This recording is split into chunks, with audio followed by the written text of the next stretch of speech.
ധർമ്മയുദ്ധഭടന്മാരേറ്റം ധീരന്മാർ ആയുധമേന്ത. സ്വാതന്ത്ര്യ സമരത്തിൻ്റെ ആദ്യ ധാരകളിൽ ഉണ്ടായിരുന്ന മുന്നണി പോരാളികളോട് ഗാന്ധിജി പറഞ്ഞു, നോക്കൂ, ഇത് നമ്മുടെ നാട്ടിലെ പട്ടിണി പാവങ്ങൾ ഉണ്ടാക്കുന്ന വസ്ത്രമാണ്.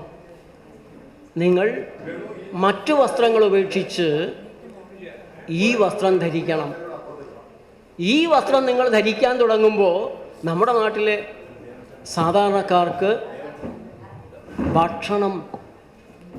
ആ ഭക്ഷണം കഴിഞ്ഞ സാധാരണക്കാരോട് സമരത്തിനിറങ്ങാൻ പറയാൻ നമുക്ക് സാധിക്കും. ശത്രുവിൻ്റെ വസ്ത്രം വാങ്ങി, ബ്രിട്ടീഷ് വസ്ത്രം വാങ്ങി ധരിക്കുമ്പോൾ ശത്രു കൂടുതൽ കരുത്തനാകും, സമ്പന്നനാകും, കൂടുതൽ തോക്കുകൾ വാങ്ങി നിങ്ങളുടെ നേരെ ചൂണ്ടും. അതുകൊണ്ട് ശത്രുവിൻ്റെ സാമ്പത്തിക മർമ്മം തകർക്കുന്ന സ്കഡ് മിസൈലാണ്, അഹിംസയുടെ മിസൈലാണ് ഗാന്ധിജി വിക്ഷേപിക്കുന്നത്. ഇന്ത്യയിൽ സ്വദേശി വിദേശ വസ്ത്ര ബഹിഷ്കരണത്തിന് ഗാന്ധിജി ആഹ്വാനം കൊടുക്കുമ്പോൾ പല നഗരങ്ങളിലും മല പോലെ വിദേശ വസ്ത്രങ്ങൾ കൂട്ടിയിട്ട് ആളുകൾ കത്തിച്ച് രസിക്കുകയാണ്. ബ്രിട്ടീഷുകാർ വാപൊളിച്ചു പോകുന്ന എങ്ങനെ നേരിടും? ലങ്കാഷയറിലും മാസ്റ്റഞ്ചറിലും മില്ലുകൾ പൂട്ടേണ്ടി വന്നു, തൊഴിലാളികൾ പട്ടിണിയാകുന്നു. അങ്ങനെ ഒരു മാജിക്ക്, ആ ഒരു മാനേജ്മെൻറ്റ് ടെക്നിക്ക്, അതാണ് ഗാന്ധിജി ഇന്ത്യയിൽ കാണിച്ചത്. ഇങ്ങനെയൊരു മനുഷ്യൻ. അതുകൊണ്ടാണ് ആൽബർട്ട് ഐൻസ്റ്റീൻ പറഞ്ഞത്, രക്തവും മജ്ജയും മാംസവുമുള്ള ഇങ്ങനെയൊരു മനുഷ്യൻ ഈ ഭൂമുഖത്ത് ജീവിച്ചിരുന്നു എന്ന് വരും തലമുറകൾ വിശ്വസിക്കില്ല. വിദ്യാഭ്യാസത്തെക്കുറിച്ച് ഗാന്ധിക്ക് ഗാന്ധിയുടേതായൊരു സങ്കല്പമുണ്ട്. അത് പ്രായോഗികമാക്കുന്ന അടിസ്ഥാന വിദ്യാഭ്യാസം വിദ്യാലയങ്ങൾ ഗാന്ധി തുടങ്ങുന്നു. ശാസ്ത്രത്തെക്കുറിച്ച്, സാമൂഹ്യ ജീവിതത്തെക്കുറിച്ച്, കുടുംബജീവിതത്തെക്കുറിച്ച് ഇപ്പോൾ അവിടെ നമ്മൾ കാണുന്നത് അതിതീക്ഷ്ണമായ ഒരു വജ്രായുധമായി ഖാദിയെ ഗാന്ധി ചുഴറ്റി എറിയുകയാണ്. ബ്രിട്ടീഷുകാർക്ക് തടക്കാൻ സാധിക്കുന്നില്ല. ഉപ്പിന് നികുതി ഈടാക്കാൻ തുടങ്ങി ബ്രിട്ടീഷ് സർക്കാർ. ഗാന്ധി അതിനെ എതിർക്കുന്നത് ഞാൻ കടലിലിറങ്ങി ദണ്ഡിയിൽ പോയി ഉപ്പ് വാരും. വൈസ്രോയി ചിരിക്കുന്ന രംഗം ഗാന്ധി സിനിമ കണ്ടവർക്കെല്ലാം അറിയാം. വാട്ട് നോൺസെൻസ്, എന്ത് അസംബന്ധമാണ്, ഉപ്പ് വാരാൻ പോണു, നടക്കട്ടെ എന്ന്. പക്ഷേ സബർമതി ആശ്രമത്തിൽ നിന്ന് പുറപ്പെടുന്ന ഗാന്ധി കൂടെയുള്ള 100 പേരിൽ താഴെയാണ്. ഈ അർജുനൻ്റെ അസ്ത്രത്തെക്കുറിച്ച് പറയാറുണ്ട്, എടുക്കുമ്പോഴൊന്ന്, കൊടുക്കുമ്പോൾ 10, പിന്നെ എയ്യുമ്പോൾ മാരി പോലെയാണ്. നടക്കുന്ന വഴികളിലെല്ലാം ആൾക്കൂട്ടം ഗാന്ധിയുടെ കൂടെ. അവർക്കൊക്കെ ജോലി കൊടുത്തു ഗാന്ധി. വെറുതെ ഒരു ദിവസം ഗാന്ധിയുടെ കൂടെ ആളുകൾ ഇറങ്ങുകയായിരുന്നില്ല. ഇന്ത്യയുടെ ഓരോ മുക്കും മൂലയിലും ജനങ്ങൾക്ക് അന്നദാതാവായി മാറി മഹാത്മാഗാന്ധിയും ഗാന്ധിയൻ പ്രസ്ഥാനവും.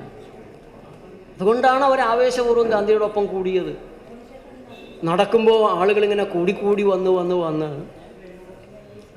ദാണ്ടി കടപ്പുറത്തെത്തുമ്പോൾ കടലിനിപ്പുറത്ത് മനുഷ്യക്കടലുണ്ടായിരുന്നു, മറ്റൊരു കടലുണ്ടായിരുന്നു. ചരിത്രം അവിസ്മരണീയമായി, അവിശ്വസനീയമായി നിന്നു പോകുന്ന സുന്ദര മുഹൂർത്തങ്ങൾ എത്രയോ ഉണ്ട് നമ്മുടെ സ്വാതന്ത്ര്യ സമരത്തിൽ. ധരാസന ഉപ്പ് ഡിപ്പോ, ആ ഉപ്പ് ഡിപ്പോയിലേക്ക് കയറി ഉപ്പ് വാരാൻ സത്യാഗ്രഹികൾ പ്രഖ്യാപിച്ചു. കൂറ്റൻ വടികളുമായി സൈനികർ നിരന്നു നിൽക്കുകയാണ്, പോലീസ് നിരന്നു നിൽക്കുകയാണ്, ബ്രിട്ടീഷ് പോലീസ്. സത്യാഗ്രഹികൾ 3 പേരുള്ള വരികളായി ജാഥയായി വരുന്നു. പോലീസുകാർ ഉപ്പ് ഫാക്ടറിയുടെ മുന്നിലെ ഗേറ്റിൻ്റെ മുന്നിൽ നിരന്നു നിൽക്കുകയാണ്. 50 വാര മുന്നിൽ അവർ നിന്നു. സത്യാഗ്രഹത്തെ നയിച്ചിരുന്ന നേതാവ് ചെറു പ്രസംഗം നടത്തി ഭാരത് മാതാ കി ജയ് വിളിച്ചുകൊണ്ട് നടന്നങ്ങ് ചെല്ലുന്നു. ഈ പോലീസുകാരുടെ അടുത്തെത്തുന്നതും ഈ നീണ്ട വടികൾ കൊണ്ട് അടിച്ച് തല പൊട്ടി അദ്ദേഹം താഴെ വീഴുകയാണ്.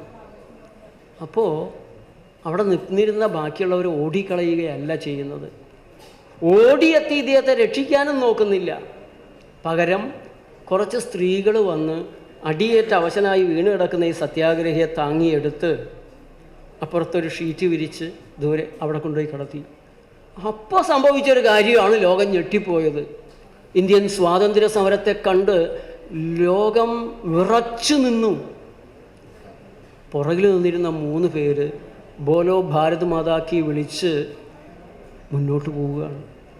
ഈ പോലീസുകാരുടെ അടുത്തെത്തുന്നു, അവർ വീണ്ടും ഇവരെ അടിച്ച് താഴെയിടുന്നു. തലപൊട്ടി ചോരയൊഴിച്ച് അസ്ഥികൾ ഒടിഞ്ഞ് വീണ ഈ മനുഷ്യരെ സ്ത്രീകൾ വന്ന് എടുത്തു കൊണ്ടുപോയി കടത്തി ശുശ്രൂഷിക്കുന്നു. അപ്പോൾ അടുത്ത ബാച്ച് അടികൊള്ളാൻ വേണ്ടി വീണ്ടും ധർമ്മയുദ്ധഭടന്മാരേറ്റം ധീരന്മാർ ആയുധമേന്താതടർക്കളത്തിൽ അടരാടുന്നവർ വീരന്മാർ. ധർമ്മയുദ്ധഭടന്മാരേറ്റം ധീരന്മാർ ആയുധമേന്താതടർക്കളത്തിൽ അടരാടുന്നവർ വീരന്മാർ.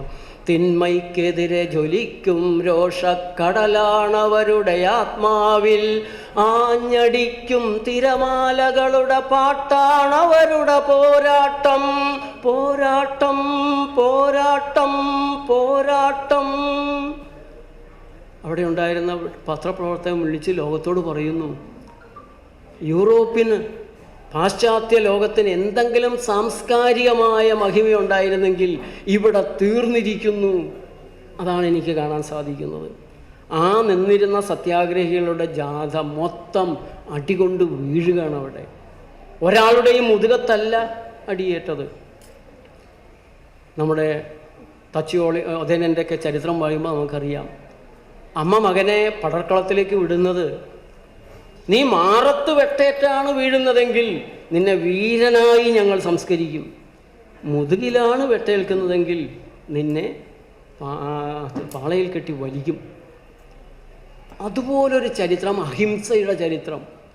അഹിംസ ഭീരുവിൻ്റേതല്ല.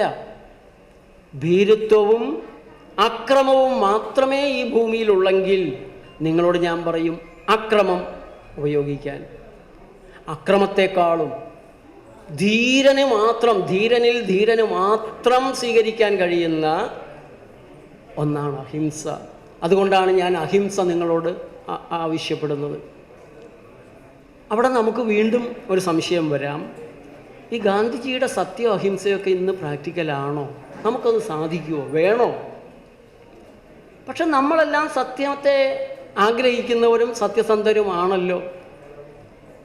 രണ്ടും തമ്മിൽ കൂട്ടിയാൽ 18 എന്ന് ഞാൻ പറഞ്ഞാൽ നിങ്ങൾ ആരെങ്കിലും സമ്മതിക്കുമോ? 2 2 18. നിങ്ങൾ ആരും സമ്മതിക്കില്ലല്ലോ. കേരളത്തിൻ്റെ മുഖ്യമന്ത്രി നരേന്ദ്രമോദിയാണെന്ന് പറഞ്ഞാൽ അപ്പം നമ്മൾ തിരുത്തി പറയും അല്ല. എന്തുകൊണ്ടാണ്?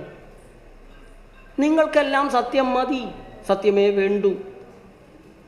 ഒരു തുണിക്കടയിൽ ചെന്ന് തുണിക്ക് പുറത്തുള്ളതിൻ്റെ 3 ഇരട്ടി വില പറഞ്ഞാൽ നിങ്ങൾ എടുക്കുമോ? ഇല്ല. സത്യസന്ധമാകണം എന്ന് നിങ്ങൾക്ക് നിർബന്ധമുണ്ട്. ഇത്രയേ ഉള്ളൂ ഗാന്ധി. ഇതാണ് ഗാന്ധി. ലളിതമാണ്, സുന്ദരമാണ്. പിന്നെ അക്രമത്തിൻ്റെ കാര്യത്തിൽ നമുക്ക് ചിലപ്പോൾ വേണ്ടി വരും ചില കാര്യത്തിൽ. പക്ഷെ അത് നമ്മുടെ നേരെ വേണോ? എൻ്റെ നേരെ അക്രമം പാടില്ല, ബാക്കിയുള്ളവർക്കായിക്കോട്ടെ. ഈ കാപട്യം പാടില്ല എന്നാണ് ഗാന്ധി പറയുന്നത്. നമ്മളെല്ലാം സത്യവാദികളാണ്, അഹിംസാവാദികളാണ്. നമ്മുടെ നേരെ പാടില്ലാത്തത് മറ്റുള്ളവരുടെ നേരെ പറയാൻ നമുക്ക് സാധിക്കില്ല. അപ്പോൾ അതിൽ പരീക്ഷണങ്ങൾ നടത്തണം. ആ ഒരു ജീവിത പരീക്ഷണമാണ് മഹാത്മാഗാന്ധി. ഒരു ദിവസം നമ്മുടെ തലച്ചോറിൽ 6000 തുടങ്ങി 70,000 ചിന്തകളാണ് കടന്നു പോകുന്നത്. 6000 തുടങ്ങി 70,000 ചിന്തകൾ വന്നു പോകുന്നുണ്ട്. ഇതിൽ പകുതി ചിന്തകൾ മോശമാണെങ്കിൽ തന്നെ ഒരാളുടെ ജീവിതം ദുരിതമാകാൻ വേറൊന്നും വേണ്ട. എത്രത്തോളം ചിന്തകൾ നല്ല ചിന്തകളാകുന്നു അത് മനഃപൂർവ്വം ആക്കാനുള്ളൊരു ശ്രമമാണ് ഗാന്ധി മാർഗം. അല്ലാണ്ട് ഗാന്ധി മാർഗത്തിലേക്ക് വരാൻ നമ്മൾ വലിയ കാര്യങ്ങൾ ചെയ്യണം അത് ഒന്നുമില്ല. എൻ്റെ മനസ്സിൽ വരുന്ന ചിന്തകൾ ഏറ്റവും ധന്യമായ ഉപകാരം ചെയ്യുന്ന നല്ല ചിന്തകളാകാൻ ആരാഗ്രഹിക്കുന്നോ അവർ ഗാന്ധിയിലേക്കെത്തും. എൻ്റെ വായിൽ നിന്ന് വരുന്ന വാക്കുകൾ അവനവൻ ആത്മസുഖത്തിനാചരിക്കുന്നവ അപരൻ്റെ സുഖത്തിനായി വരണമെന്ന് ശ്രീനാരായണ ഗുരു പറയുന്നുണ്ട്. ഞാൻ എൻ്റെ സുഖത്തിന് ചെയ്യുന്നത് മറ്റുള്ളവരുടെ സുഖത്തിനായി വരണം. എൻ്റെ വായിൽ നിന്ന് വരുന്ന വാക്കുകൾ അമൃത തുല്യമാവണം, മധുര ഭാഷണത്തിന് സാധിക്കണം. ആ വാക്കുകൾക്ക് എന്തെങ്കിലും ഒരു അർത്ഥമുണ്ടാവണം, ഗുണമുണ്ടാവണം. ആർക്ക് ഇങ്ങനെയൊരു ചിന്തയുണ്ടോ അവർ ഗാന്ധി മാർഗത്തിലാണ്. ഞാൻ ചെയ്യുന്ന കാര്യങ്ങൾ എനിക്കും മറ്റുള്ളവർക്കും എൻ്റെ നാടിനും ഈ പ്രകൃതിക്കും ഗുണകരമാവണം. ആർക്ക് അങ്ങനെയൊരു വിചാരമുണ്ടോ അവരാണ് ഗാന്ധി മാർഗത്തിലുള്ളത്. സത്യവും അഹിംസയും ഗിരിനിരകളോളം പഴക്കമുള്ളവയാണ്. ഞാൻ പുതുതായിട്ടൊന്നും കണ്ടുപിടിച്ചിട്ടില്ല. എന്തൊരു സത്യസന്ധതയാണെന്ന് നോക്കണം. ഞാൻ പുതുതായിട്ടൊന്നും പറഞ്ഞിട്ടില്ല. സത്യവും അഹിംസയും ഗിരിനിരകളോളം പഴക്കമുള്ളതാണ്. അതിൻ്റെ വെളിച്ചത്തിൽ എൻ്റെ ജീവിതം ഞാനൊന്ന് നയിക്കാൻ ശ്രമിച്ചു എന്നുള്ളതാണ് എൻ്റെ പ്രത്യേകത. അത് നിങ്ങളും ചെയ്യണം, ഇത്രയേ ഉള്ളൂ. പക്ഷേ പ്രാക്ടീസ് ചെയ്യാൻ നോക്കുമ്പോൾ നമുക്ക് മനസ്സിലാകും അത് വളരെയേറെ ബുദ്ധിമുട്ടുള്ളതാണ്. ഗീതാകാരൻ ദുഃഖേഷു അനുദിഗ്നമനാഹ സുഖേഷു വിഗതസ്പൃഹ വീതരാഗ ഭയക്രോധാസ്തിതീർമുനിരുച്യതേ ധ്യായതോ വിഷയാൻ പുംസ സംഗസ്തേഷു ഉപജായതേ സംഘാസംജായതേ കാമാത് ക്രോധോഭിജായതേ ക്രോധാത് ഭവതി സമ്മോഹ സമ്മോഹാ സ്മൃതി വിഭ്രമ സ്മൃതിഭ്രംശാത് ബുദ്ധിനാശോ ബുദ്ധിനാശാത് പ്രണശ്യതേ എന്ന് പറയുന്ന ഗതികേടിലേക്ക് പോകുന്ന മനുഷ്യജന്മങ്ങളാണ് നമ്മൾ. വേണ്ടാത്തത് ഇങ്ങനെ ചിന്തയിൽ വരും, അതിനെക്കുറിച്ച് ഇങ്ങനെ കൂടുതൽ ആലോചിക്കും, അതിനെക്കുറിച്ച് സംസാരിക്കും, അത് തന്നെ പ്രവർത്തിക്കും. അങ്ങനെ നശിഞ്ഞു പോകുന്ന ജീവിതങ്ങൾക്ക് പകരം മനസ്സ വാച കർമ്മണ ഏറ്റവും നല്ല ജീവിതത്തിന് വേണ്ടിയുള്ള ശ്രമം ആര് നടത്തുന്നോ അവരാണ് ഗാന്ധി മാർഗത്തിലുള്ളവർ. ഈ നല്ല ജീവിതം എങ്ങനെ വേണം? എൻ്റെ ദുശ്ശീലങ്ങൾ എൻ്റെ മക്കൾ തന്നെയാണ്, അവരാണ് കൗരവന്മാർ. എൻ്റെ നല്ല ശീലങ്ങളാണ് പാണ്ഡവന്മാർ. ഈ ദുശ്ശീലങ്ങളെ ഇല്ലാതാക്കാൻ എനിക്കത്ര ഇഷ്ടമൊന്നുമല്ല. ആ ശങ്കയിൽ നിൽക്കുന്ന സ്ത്രീ ആയാലും പുരുഷനായാലും ക്രിസ്ത്യാനിയായാലും ഹിന്ദു ആയാലും മുസൽമാനായാലും അർജുനനാണ്. ഇതാണ് ഗീതാകാരൻ്റെ പഠിപ്പിക്കൽ. അപ്പം നമ്മുടെ ജീവിതത്തെ ഏറ്റവും സുന്ദരമാക്കാൻ കഴിയുന്നത് എങ്ങനെയാണ്? ആ ഒരു ശ്രമത്തിൽ ഇത്രയേറെ ആനന്ദകരമായൊരു ജീവിതം ഗാന്ധിയൻ തലങ്ങളിലേക്ക് വരുമ്പോൾ, മൂല്യങ്ങളിലേക്ക് വരുമ്പോൾ ആസ്വദിക്കാൻ സാധിക്കുന്നു എന്നുള്ളതാണ് ചെറുപ്പക്കാർ തിരിച്ചറിയേണ്ടത്. അതുകൊണ്ട് നമ്മുടെ ജീവിതം ഏറ്റവും ലളിതമാവണം, സുന്ദരമാവണം, ആനന്ദകരമാവണം എന്നാഗ്രഹമുണ്ടെങ്കിൽ നിങ്ങൾ ഗാന്ധിയെ പഠിക്കണം. ഗാന്ധിജിയെ പഠിക്കുമ്പോൾ മറ്റുള്ളവർ എഴുതിയിട്ടുള്ള കാര്യങ്ങൾ വായിച്ച് ഗാന്ധിയെ വിലയിരുത്തിയാൽ തെറ്റാനുള്ള സാധ്യതയുണ്ട്. ഗാന്ധിയെ ആദ്യം നിങ്ങൾ ഗാന്ധിയായി പഠിക്കണം. നിങ്ങളുടെ കോളേജുകളിലെല്ലാം ലൈബ്രറികളിൽ, പുറത്തുള്ള ലൈബ്രറികളിലും ഗാന്ധിയൻ പുസ്തകങ്ങൾ, ഗാന്ധി എഴുതിയിട്ടുള്ള പുസ്തകങ്ങൾ അനാഥമായി അവിടെ ഉണ്ടാവും. ആരും എടുത്ത് വായിക്കാറില്ല ഈ കാലഘട്ടത്തിൽ. അതെടുത്തൊന്ന് വായിക്കണം. എൻ്റെ സത്യാന്വേഷണ പരീക്ഷണങ്ങൾ, അദ്ദേഹത്തിൻ്റെ ജീവിതത്തെ അദ്ദേഹം എങ്ങനെയാണ് ഭംഗിയാക്കി തിരുത്തി മുന്നോട്ട് പോയത് എന്നത് ആദ്യം നമ്മൾ വായിക്കണം. ദക്ഷിണാഫ്രിക്കയിലെ സത്യാഗ്രഹം അദ്ദേഹത്തിൻ്റെ ജീവിതത്തിൻ്റെ രണ്ടാമത്തെ ഒരു ഭാഗമായിട്ട് കരുതാവുന്നതാണ്. അതൊന്ന് വായിക്കണം. പിന്നെ സ്ത്രീ സ്വാതന്ത്ര്യത്തെക്കുറിച്ച് ഗാന്ധി എഴുതിയിട്ടുള്ളതുണ്ട്. ആ ഒരു കാലത്ത് അടുക്കളയിൽ ഒതുങ്ങിയിരുന്ന സ്ത്രീകളെ പൊതുരംഗത്തേക്ക് കൊണ്ടുവരുന്നത്, ആ പരിവർത്തനത്തിന് തുടക്കം കുറിക്കുന്നത് മഹാത്മാഗാന്ധിയാണ്. അപ്പം അങ്ങനെ നിരവധി തലങ്ങളിലുള്ള സവിശേഷമായ, ലോകം ഏറ്റവും കൂടുതൽ പ്രസക്തമായി കാണുന്ന ഈ വ്യക്തിത്വത്തെ ഇനിയും മനസ്സിലാവാതെ പോകരുത്, തിരിച്ചറിയാൻ കഴിയാതെ പോകരുത്. മറ്റൊരു കാര്യം കൂടിയുണ്ട്. കമ്പ്യൂട്ടറും ആർട്ടിഫിഷ്യൽ ഇൻ്റലിജൻസും ഒക്കെ വരുന്ന ഒരു കാലഘട്ടത്തിൽ ഗാന്ധിക്ക് റിലവൻസ് ഉണ്ടോ? കൂടുകയാണ് ചെയ്യുന്നത്. കമ്പ്യൂട്ടറും റോബോട്ടുകളും ആർട്ടിഫിഷ്യൽ ഇൻ്റലിജൻസും ഒക്കെ മുന്നോട്ട് പോകും തോറും ഗാന്ധിജിയുടെ പ്രസക്തി കൂടിക്കൂടി വരികയാണ്. അത് ചിലരെങ്കിലും ഇപ്പോൾ മനസ്സിലാക്കുന്നുണ്ട്. തൊഴിലുകൾ കണ്ടിരിക്കുമ്പോൾ തൊഴിലുകൾ അപ്രത്യക്ഷമാവുകയാണ്. STD ബൂത്ത് നടത്തിയിരുന്ന ആളുകളുണ്ട് നമ്മുടെ നാട്ടിൽ. ഫോട്ടോ സ്റ്റുഡിയോ നടത്തിയിരുന്ന ആളുകൾ ധാരാളമുണ്ട്. ട്രാൻസ്ലേഷൻ വർക്ക്, ഇൻ്റർപ്രറ്റേഴ്സ് ഉണ്ടായിട്ടുണ്ട്. ടൈപ്പ് റൈറ്റിങ്ങും ഷോർട്ട് ഹാൻഡും. ഞാൻ 10ാം ക്ലാസ് കഴിഞ്ഞപ്പോൾ പലരും എന്നോട് പറഞ്ഞു, ടൈപ്പ് റൈറ്റിങ്ങും ഷോർട്ട് ഹാൻഡും പഠിക്കണം. പഠിച്ചു കഴിഞ്ഞാൽ എവിടെ പോയാലും ജോലിയാണ്. ബോംബെയിലൊക്കെ അങ്ങോട്ട് ചെന്ന് ഇറങ്ങിയാൽ മതി. ഇന്നിപ്പോൾ ചാർട്ടേഡ് അക്കൗണ്ടൻറ്റുമാരെ പോലും ലോകത്തിന് വേണ്ട. കമ്പ്യൂട്ടർ ചെയ്തോളും, അത് നിമിഷം കൊണ്ട് ചെയ്യും.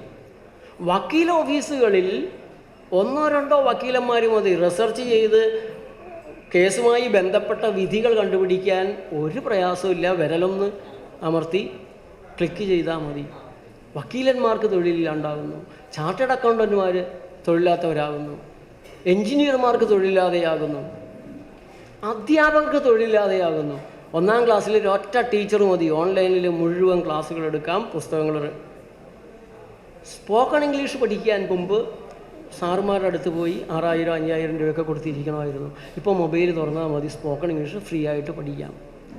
എന്ത് നിങ്ങൾക്ക് പഠിക്കണം, ശാസ്ത്രീയ സംഗീതം പഠിക്കണോ, ഫ്രീ ആയിട്ട് പഠിക്കാം. അങ്ങനെ മനുഷ്യർക്ക് തൊഴിലില്ലാതായി. മനുഷ്യർ ഇപ്പോൾ നമ്മുടെ നാട്ടിലെ കുട്ടികൾ പലതും പഠിക്കുന്നുണ്ട്. അവർ പഠിച്ച് ഡിഗ്രി എടുത്ത് എത്തുമ്പോഴേക്കും ആ തൊഴിൽ അവിടെ ഉണ്ടാവില്ല. അങ്ങനെയൊരു കാലഘട്ടത്തിലാണ് ഗാന്ധിജിയുടെ പ്രസക്തി ഏറ്റവും കൂടുതലായി വരുന്നതെന്ന് നാം തിരിച്ചറിയണം. അവിടെ മനുഷ്യർക്ക് ഭക്ഷണത്തിന് ഖാദിയും ഗ്രാമോദ്യോഗ ഉൽപ്പന്നങ്ങളും. ഇന്ന് അകത്തേത്തറയിലെ ഖാദി കേന്ദ്രത്തിൽ നിന്നുള്ള വസ്ത്രമാണ് അവിടെ മുന്നിലുള്ളത്. ഖാദിക്ക് വില കൂടുതലാണ്, തീർച്ചയായും. അതിലൊരു നീതിയുണ്ട്. ആ നീതിയുടെ വിലയുണ്ട് ഖാദിക്ക്.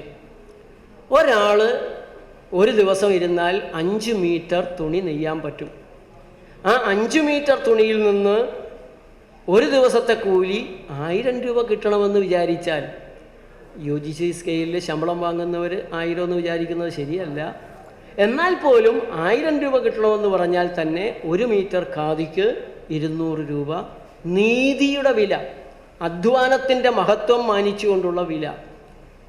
നെയ്തവർ മാത്രമല്ലല്ലോ, ഈ നൂല് തറിയിൽ ചലിക്കുന്ന ആ നൂലാക്കിയവരുണ്ട്, ചക്ക തിരിച്ച് നൂലാക്കിയവരുണ്ട്. ആ നൂലിന് വേണ്ടി പഞ്ഞിത്തിരി ഉണ്ടാക്കിയവരുണ്ട്. ആ പഞ്ഞി പറിച്ച് ഉണക്കിയവരുണ്ട്, കൃഷി ചെയ്തവരുണ്ട്. അവർക്കൊക്കെ ജീവിക്കണം.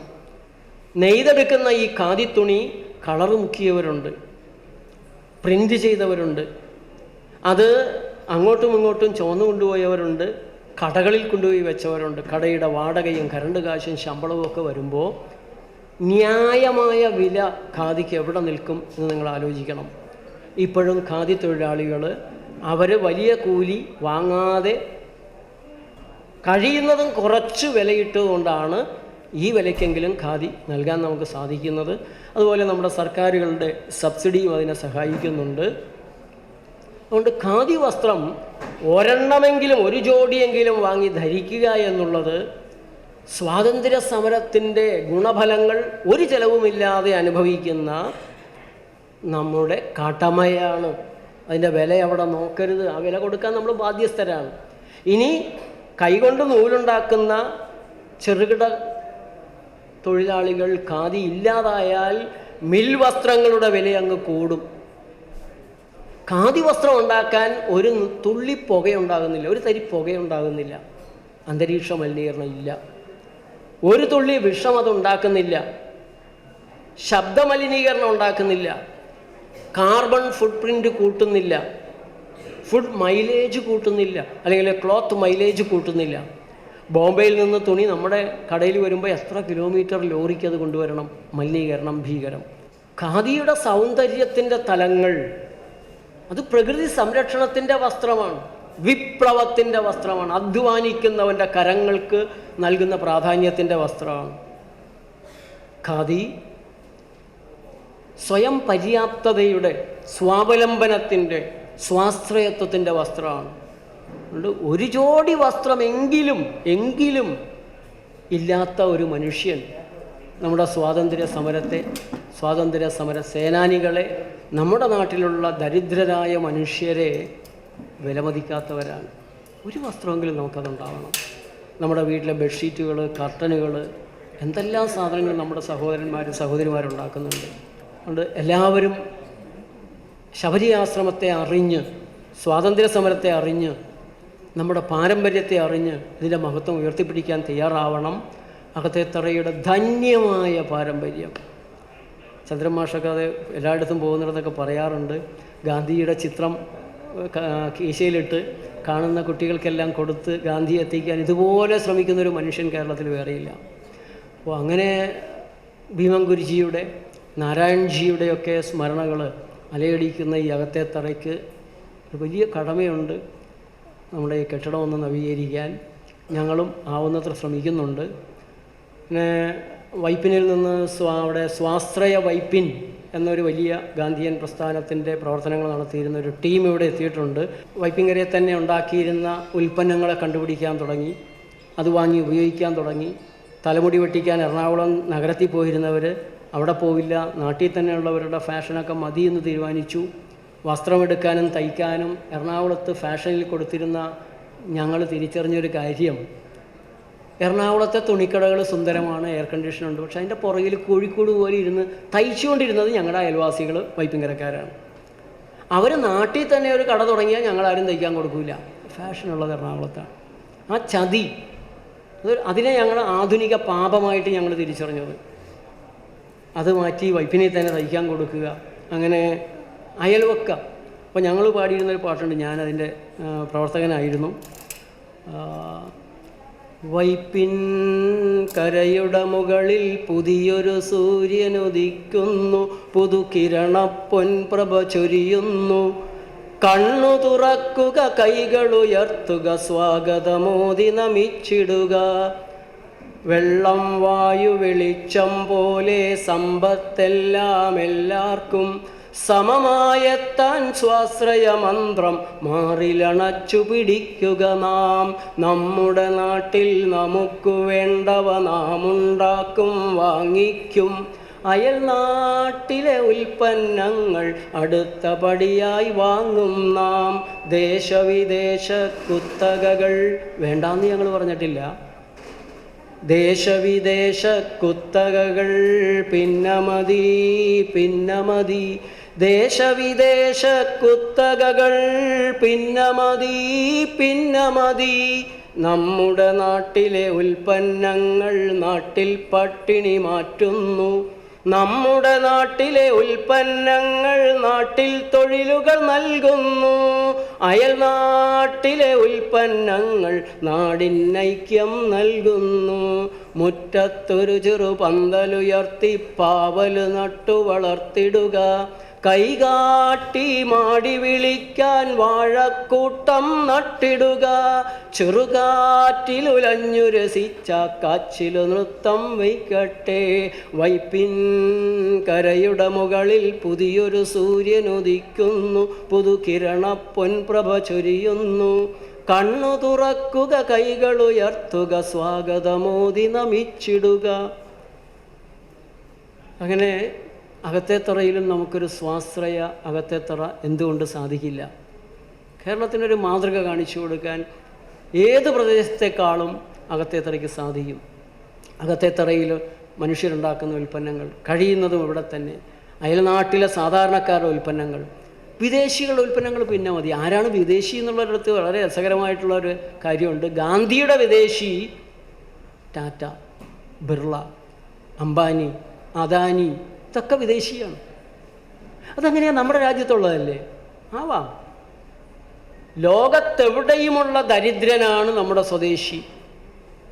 ലോകത്തെവിടെയാവട്ടെ, നമ്മുടെ അയൽവക്കത്താവട്ടെ, സമ്പന്നൻ വിദേശിയാണ്. ഈ ഒരു കാഴ്ചപ്പാടാണ് ഗാന്ധിയുടെ സ്വാശ്രയ പ്രവർത്തനങ്ങളുടെ, ഉൽപ്പന്നങ്ങളുടെ കാര്യത്തിൽ, വാങ്ങലിൻ്റെ, ഉപഭോക്തൃ കാര്യങ്ങളിലുള്ള. മറ്റൊരു കാര്യം കൂടെ പറയാം. ഫിക്കി എന്ന് പറഞ്ഞൊരു federation of Indian chamber of commerce, ഇതിൽ അംബാനി, അഡാനി, ബിർള എല്ലാവരും ഉള്ളതാണ്. ഇത് സ്ഥാപിക്കുന്നത് മഹാത്മാഗാന്ധിയാണ്. ഇന്ത്യയിലെ വ്യവസായികളുടെ, വ്യാപാരികളുടെ വലിയ കൂട്ടായ്മ സംഘടനയാണ്, ഏറ്റവും വലിയ സംഘടനയാണ്. അദ്ദേഹം വൻകിടത്തിനോ വികസനത്തിനോ ഒന്നും എതിരായിരുന്നില്ല. ചെറുകിടമായി സാധാരണക്കാർക്ക് വേണ്ടി സാധ്യമാകുന്നിടത്തോളം സാധാരണക്കാരുടെ കയ്യിലിരിക്കണം. സോപ്പുണ്ടാക്കാൻ ടാറ്റ വരണോ? സോപ്പുണ്ടാക്കാൻ ടാറ്റ വരണോ? അംബാനി വരണോ? ബസ്സുണ്ടാക്കാൻ, സോപ്പുണ്ടാക്കാൻ നമ്മുടെ വീട്ടുകാർക്ക് സാധിക്കും. ബസ്സുണ്ടാക്കാൻ ഓരോ വീട്ടിലൊക്കെ ഉള്ള ബസ് അവരവരുണ്ടാക്കിക്കോളും. ഓരോ പഞ്ചായത്തിലേക്കുള്ള ബസ് നടക്കില്ല. അതുകൊണ്ട് ടാറ്റ നിങ്ങൾ ബസ് ഉണ്ടാക്കി. കാരണം ഉപ്പിന് നിങ്ങൾ വരരുത്, സോപ്പുണ്ടാക്കാൻ നിങ്ങൾ വേണ്ട.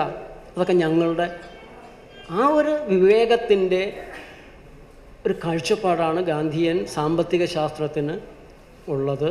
നമ്മുടെ സ്വാതന്ത്ര്യ സമര സേനാനികൾ തോക്കിൻ്റെ മുന്നിൽ മാറ് കാണിച്ചു കൊടുത്ത് പാടിയൊരു പാട്ടുണ്ട്. അതൊന്ന് ഒന്നിച്ചു പാടിയാലോ? ജീവൻ അതൊന്ന് പാടിത്തരും. വരിക വരിക സഹചരി സഹന സമര സമയമായി. വരിക വരിക സഹചരേ സഹന സമര സമയമായി. വരിക വരിക സഹചരി സഹന സമര സമയമായി. ഇത് മർമ്മരം മാത്രമാണ്. സ്വാതന്ത്ര്യ സമര ഗീതം ഇങ്ങനെയല്ല പാടേണ്ടത്. അതിനുള്ള ഭാഗ്യം നമുക്കുണ്ടായില്ല. സ്വാതന്ത്ര്യ സമരത്തിൽ ബ്രിട്ടീഷുകാരുമായിട്ട് ഏറ്റുമുട്ടാനുള്ള ഭാഗ്യം നമുക്കുണ്ടായില്ല. പക്ഷെ ഈ പാട്ടെങ്കിലും പാടുമ്പോൾ ആ ലഹരിയിലേക്ക് നമുക്ക് വരണം. വരിക വരിക സഹചരേ സഹന സമര സമയമായി. വരിക വരിക സഹചരേ സഹന സമര സമയമായി. കരളുറച്ചു കൈകൾ കോർത്തു കാൽനടയ്ക്കു പോക നാം. കരളുറച്ചു കൈകൾ കോർത്തു കാൽനടയ്ക്കു പോക നാം. ബ്രിട്ടനെ വിരട്ടുവിൻ ചട്ടമൊക്കെ മാറ്റുവിൻ. ബ്രിട്ടനെ വിരട്ടുവിൻ ചട്ടമൊക്കെ മാറ്റുവിൻ. ദുഷ്ടനീതി വിഷ്ടപത്തിലൊട്ടുമേ നടത്തിടാ. ദുഷ്ടനീതി വിഷ്ടപത്തിലൊട്ടുമേ നടത്തിടാ. വരിക വരിക സഹചരേ സഹന സമര സമയമായി. വരിക വരിക സഹചരേ സഹന സമര സമയമായി. കരളുറച്ചു കൈകൾ കോർത്തു കാൽനടയ്ക്കു പോക നാം. കരളുറച്ചു കൈകൾ കോർത്തു കാൽനടയ്ക്കു പോക നാം. എത്ര നാളിങ്ങടിമയായി കിടക്കണം സഖാക്കളെ. എത്ര നാളിങ്ങടിമയായി കിടക്കണം സഖാക്കളെ. പുത്രപൗത്രരെങ്കിലും സ്വതന്ത്രരായി വരേണ്ടയോ. പുത്രപൗത്രരെങ്കിലും സ്വതന്ത്രരായി വരേണ്ടയോ. ക്ഷതഭയം ചലിക്കണം ഗരുഡ തുല്യ വേഗരായി. ക്ഷതഭയം ചലിക്കണം ഗരുഡ തുല്യ വേഗരായി.